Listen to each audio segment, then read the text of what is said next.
Welcome to Whiteboard Wednesday. My name is Christian and I'm from QuickPay. Today we're going to talk about how to optimize your checkout. It's important to optimize your checkout flow to make sure that you have the highest possible conversion rate and to make sure that your customers can pay with the method that they prefer. The first step is to select the appropriate methods. So you can see here the flow where you have the e-commerce store in the top connected to the gateway, which connects to various methods. And you have to design it so it fits your customers and the products you sell.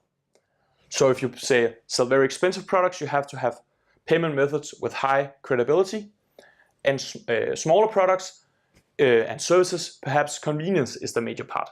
So you have to design different methods from cards, Visa, MasterCard, to smartphone solutions like Apple Pay, Mobile Pay in Denmark, or completely other solutions like Klarna, Sofort, and so on.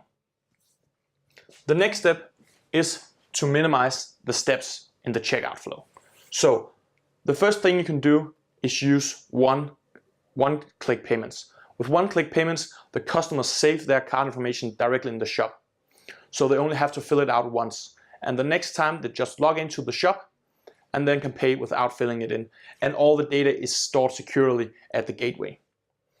Other solutions today is more instant checkout solutions where you get the shipping and address information directly from the payment method. So your customers only have to go through one step in the checkout process. The last part is designing the payment flow.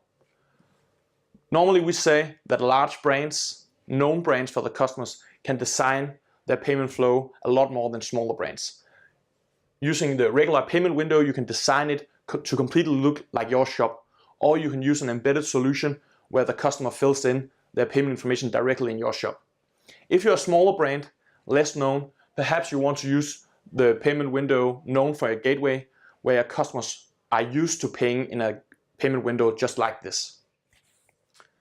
Thanks for watching. I hope you can use this to help optimize your checkout flow and continue watching the other videos.